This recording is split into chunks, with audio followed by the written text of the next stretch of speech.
What's up, everybody? Welcome to Podcast Now. I'm Alex, and in this video, I want to talk about 3 things this Crash Team Rumble beta must do. This is the beginning video of a series that I'm going to be doing on the beta leading into it, and then when the beta comes out, I'm going to have loads of videos once I get to actually play it. I'm skeptical, but as I've said in the past, I'm very willing to give this game a chance. It's not the game I've asked for or even necessarily want, but that doesn't mean it needs to be a bad game. It could be a surprisingly good multiplayer experience. And so let's go over 3 things. The first one is going to be more kind of like nitty gritty. The other 2 are kind of more ambiguous things that I came up with. But the first one is like a legit thing in character balancing. So this is an important thing really for any beta, right? When it comes to multiplayer, different characters that have different traits. They're good at some things, they're not good at other things, is the balancing. Most times they don't have it nailed down, right? There's plenty of games that the fine tuning, the finest of tuning happens when the beta or alpha or whatever, or maybe even like an early edition of the game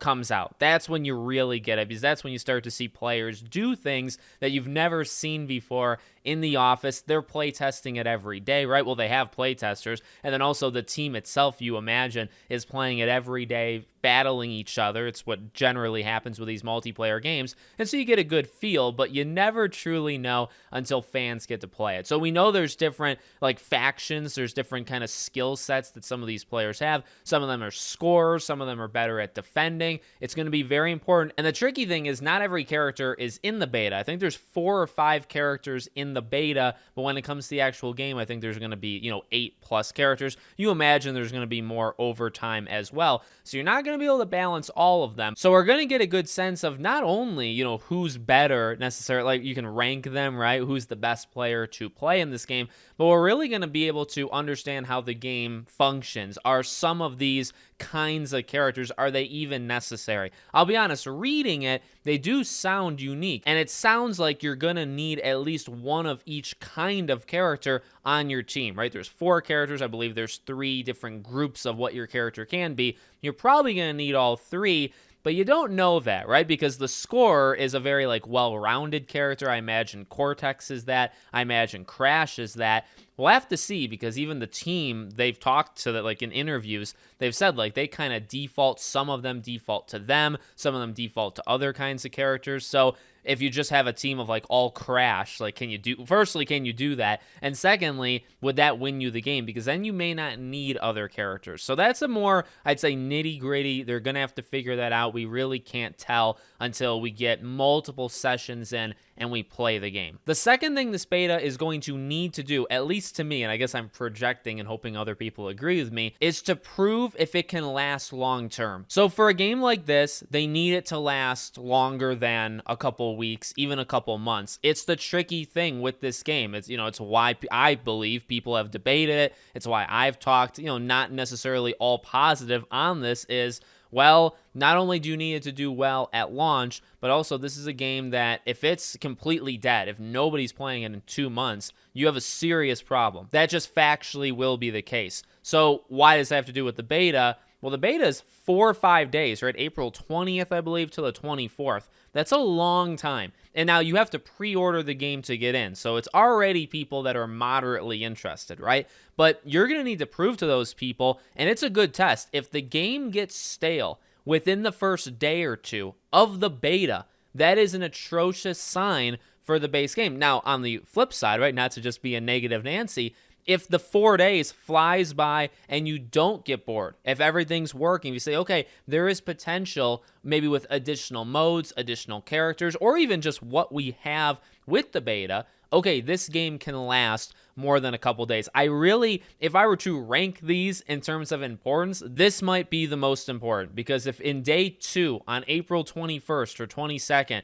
I can only talk about myself, right? Everybody's going to make their own mind up, and that's totally fine. I implore you to do that. If I'm all right, I'm done. I kind of have had enough. You don't even necessarily have to think the game's bad, by the way. Ghostbusters Spirits Unleashed is a good example, I think, from IllFonic, right? Makers of several games like it. I actually like that game. I played it about 2 days, and I stopped, and I've never played it again. The game kind of came out dead on arrival, no one was playing it. It doesn't have to mean the game's bad. It just means whatever that hook is, whatever that loop of playing the game over and over, whether it's the strength or weaknesses of the modes or the characters, or it's just not interesting enough to make you play multiple times, that's going to be decided in this window. And again, it's only the people that pre-order it. So a lot of people that are just going to buy it day one, they're going to have to experience that a little bit later. But I do think that's extremely important for the beta to prove, okay, we can last not just a couple days, we can last weeks, if not months. And the third thing kind of piggybacks on the second thing of long lasting. Fun needs to be fun, kind of obvious.